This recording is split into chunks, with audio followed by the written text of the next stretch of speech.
संपूर्ण महाराष्ट्रावर तरुणांचा प्रश्न, तरुणांचे अनेक प्रश्न, अनेक समस्याच्या विळख्यातून महाराष्ट्र जात असताना काही दिवसापूर्वी ज्या महाराष्ट्र सरकारनं प्रायव्हेटीकरण केलं आणि कंत्राट पद्धतीनं पोलीस भरती असेल अन्य भरत्या केल्या आणि त्या अनुषंगानं मात्र आपण जे संभाजी ब्रिगेड आहे, हा संभाजी ब्रिगेड सातत्यानं विरोध करतोय, पण मात्र ह्या महाराष्ट्राची जी तरुण पिढी आहे, तरुण वर्ग आहे आणि एकीकडे संपूर्ण महाराष्ट्रामध्ये ज्या पद्धतीनं कंत्राटीकरण होतंय आणि त्या अनुषंगानं संभाजी ब्रिगेड संपूर्ण महाराष्ट्रावर आक्रमक झालेलं आपल्याला बघायला येतोय। माझ्यावर ॲडव्होकेट मनोज आखरे साहेब जोडलेले आहेत। आखरे साहेब, खरं महाराष्ट्रामध्ये तरुण पिढीची मोठी नाळ आहे, पण मात्र तरी देखील अशा पद्धतीनं ज्या महाराष्ट्र शासनाने घेतलेला निर्णय काय सांगाल? कंत्राटीकरणाचा निर्णय आणि जे काही शाळा खाजगीकरण असेल किंवा इतर जे काही खाजगीकरणाचा निर्णय आहे तो अत्यंत वाईट निर्णय या महाराष्ट्र शासनाने घेतलेला आहे।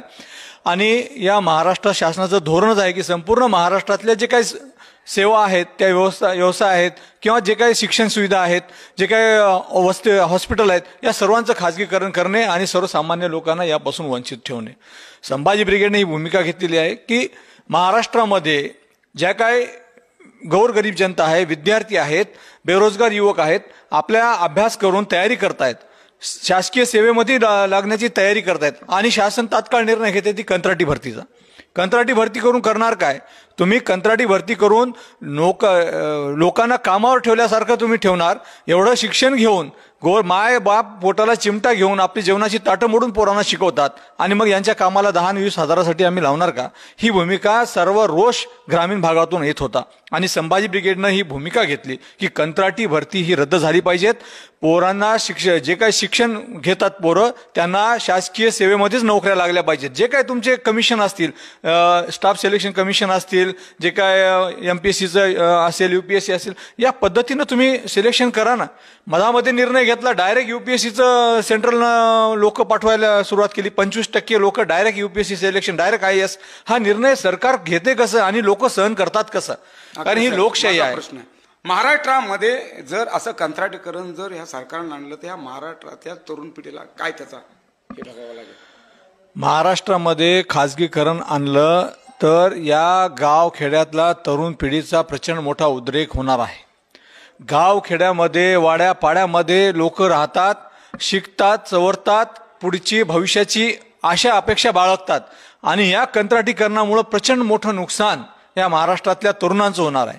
कारण सरकारची जबाबदारी आहे मूलभूत सुविधा देणं, आरोग्य देणं, शिक्षण देणं, ही सरकारची जबाबदारी आहे। सरकार ही सगळी जबाबदारी झटकून बाजूला जाण्याचा प्रयत्न करत आहे। त्यामुळं संभाजी ब्रिगेडने ही भूमिका घेतलेली आहे की महाराष्ट्रातला हा कंत्राटीकरणाचा GR तात्काळ रद्द झाला पाहिजे आणि सर्व जे काही सेवा आहेत, पोलीस भरती असो किंवा इतर सेवा असतील, त्या सर्व शासकीय पद्धतीनं झाल्या पाहिजे, शासकीय सेवेमध्ये घेऊनच झाल्या पाहिजेत। आजपर्यंत इतक्या वर्षापासून, स्वातंत्र्य मिळाल्यानंतरपासून हे सगळं चालू आहे, चांगल्या पद्धतीने चालू आहे। आणि मग हे कशासाठी तुम्ही अट्टहास करतायत खाजगीकरणाचा?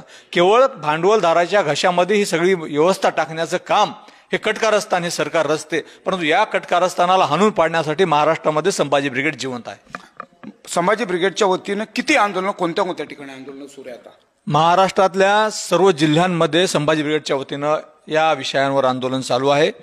कंत्राटी शिक्षण भरती असेल, शाळांचं खाजगीकरण असेल आणि जे काही शासकीय रुग्णालय आहेत त्यांचं खाजगीकरण, या तिन्ही विषयावर संभाजी ब्रिगेडच्या वतीनं महाराष्ट्रभरामध्ये प्रत्येक जिल्ह्यामध्ये आंदोलन आहे।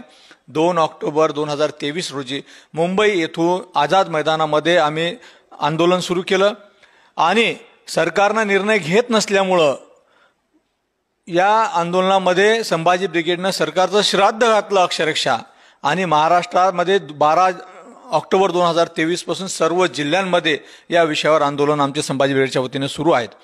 जे काही आंदोलनाचे टप्पे आहेत, धरणे आंदोलन असेल, रास्ता रोको आंदोलन असेल, या पद्धतीने सुरू आहे। परंतु हे सरकारनं जर हे कंत्राटी पद्धतीचं शिक्षण, कंत्राटी भरती रद्द केलेली आहे, परंतु सोबत शाळांचा GR, खाजगीकरणाचा GR रद्द झाला पाहिजे आणि शासकीय रुग्णालयांचा खाजगीकरणाचा GR आहे तो सुद्धा रद्द झाला पाहिजे, ही आमची आग्रही मागणी संभाजी ब्रिगेडची आहे। 3 मागण्यापैकी एक मागणी सरकारनं आता मान्य केलेली, पण ह्या 2 मागण्या सर्वसामान्य जनतेसाठी सुद्धा ह्या सुद्धा त्यांच्याच आहेत। कारण सर्वसामान्य जनता जाणार कुठं, शिकणार कुठं, हा प्रश्न आहे। संभाजी ब्रिगेडचा पुढील काय हे असेल, पुढील पाय काय असेल? संभाजी ब्रिगेडची एक संभाजी ब्रिगेड महाराष्ट्रातले वेगवेगळे विषय आम्ही हाताळत असतो, लोकहिताचे विषय आम्ही हाताळतो. हे जर विषय मार्गी लागले नाही तर महाराष्ट्रामध्ये प्रचंड मोठा उद्रेक संभाजी ब्रिगेड करेल. गाव खेड्यातली लोक मोठ्या प्रमाणामध्ये या विषयाला अत्यंत त्रस्त आहेत आणि मग त्यांना न्याय देण्यासाठी आम्ही रस्त्यावर आहेत. रस्त्यावरची लढाई गरज पडली तर आम्ही लढू, परंतु या शासनाला वठणीवर आणू. सरकारनं तात्काळ हे निर्णय सुद्धा, हे GR सुद्धा, शाळांच्या खाजगीकरणाचा आणि सरकारी रुग्णालयांचा GR सुद्धा तात्काळ रद्द झाला पाहिजेत, ही आमची आग्रहाची मागणी आहे. संभाजी ब्रिगेडच्या आपण मागण्या बघितल्या. महाराष्ट्रामध्ये अनेक ठिकाणं आंदोलन सुरू आहे. संभाजी ब्रिगेड सातत्याने त्याचा विरोध करतोय. ह्या महाराष्ट्रातील जी तरुण पिढी आहे, महाराष्ट्रातून तरुण वर्ग आहे, तो एकीकडे रोजंदारीच्या कचाट्यात सापडत असताना मात्र त्याचं खाजगीकरण केलं जाते. अशा विविध हे करत असताना श्राद्धही घालण्याचा कार्यक्रम आपण आझाद मैदानमध्ये अनेक आंदोलनामध्ये पाहिला. पण मात्र आता संभाजी ब्रिगेड एक वेगळ्या वळणावर आहे. जर ह्याचा हे केलं तर या महाराष्ट्रातील तरुणांचा किंवा युवा पिढीचा उद्रेक होईल असं या ठिकाणी आपणाला आखरे साहेबांनी सांगितलेलं आहे. तर बघूया याच्यावरती महाराष्ट्र सरकार काय निर्णय देतंय. खरं म्हणायला गेलं तर या तरुणांचा प्रश्न एकीकडे होत असताना मात्र ह्या महाराष्ट्रातल्या तरुणांचा प्रश्न वेशीवर टांगणारा हा विषय खरं सुटतोय की नाही हा सर्वसामान्यांचा प्रश्न उभा राहतो. Cameraman Sneha जाधवचा reporter Sagar Patil, Thane.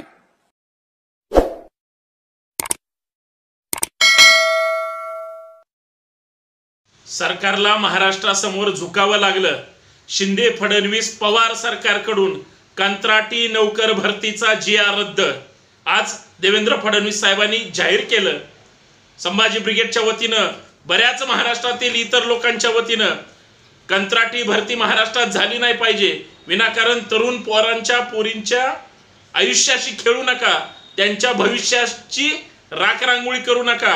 महाराष्ट्रात सरसगट सगळ्या विभागातल्या सगळ्या खात्याची पदं सरसगट भरून टाका. पण कंत्राटी नोकर भरती हे खाजगीकरणाकडे टाकलेलं पाऊल आहे. आमच्या महाराष्ट्राची राखरांगोळी करू नका. संभाजी ब्रिगेडच्या वतीनं मागणी केल्यानंतर आज सरकारला झुकावं लागलं आणि माननीय देवेंद्र फडणवीस साहेबांनी मागणी मान्य करून महाराष्ट्रात समोर येऊन आज जाहीर केलं. संभाजी ब्रिगेडच्या वतीनं माननीय देवेंद्र फडणवीस साहेबांनी जो GR रद्द करण्यात आलेला आहे त्याचं खुल्या मनाने अभिनंदन करतो.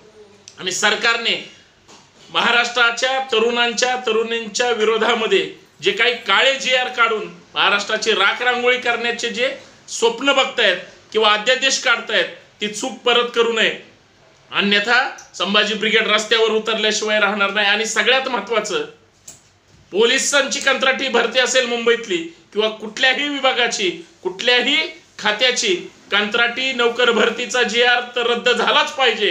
परंतु ज्या आमदारांच्या कंपन्या हे काम मिळणार आहे त्या सुद्धा कंपन्या काळ्या यादीत टाकल्या पाहिजेत, अशी संभाजी ब्रिगेडची मागणी आहे. आणि सरकारने घेतलेल्या उशिरा का असेना, सरकारला उशिरा शहाणपण सुचलं त्याबद्दल शिंदे फडणवीस पवार सरकारचं अभिनंदन.